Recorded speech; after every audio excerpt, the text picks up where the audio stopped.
விவசாய உறவுகளே, நாங்கள் இன்றைக்கி வேப்பங்கொட்டை கரைசல் செய்ய போகிறோம். கரைசல் எல்லோருக்கும் தெரியும். பெரும்பாலான பூச்சி விரட்டியில் வேப்பங்கொட்டை கரைசல் தான் பிரதானமாக பேசப்படுவது.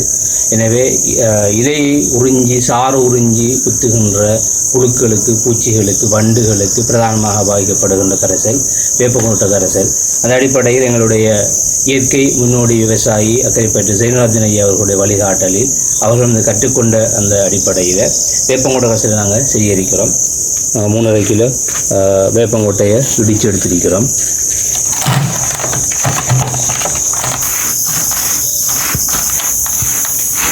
அதேபோல் அதோடு சேர்த்து 1 கிலோ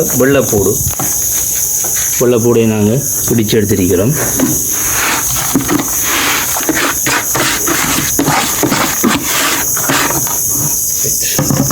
என்னுடைய பிரதான அடுத்த பொருள் மாட்டு கோமியம்.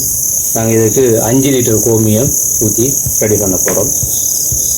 நாங்கள் 7 நாட்கள் மூடிய நிலைமையில் காற்று போகாத வகையில் வைக்கிறோம். அது பிறகு நாங்கள் வடித்து பயன்படுத்த முடியும்.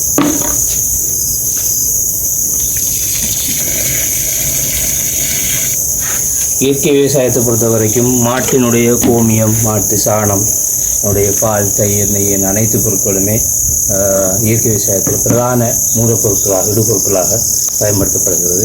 நாங்கள் 7 நாட்களின் பின்னர் இந்த கரைசலை பயன்படுத்தி காட்டுவோம். பூச்சி விரட்டியாக பயன்படுத்தி இருக்கிறோம். நன்றி.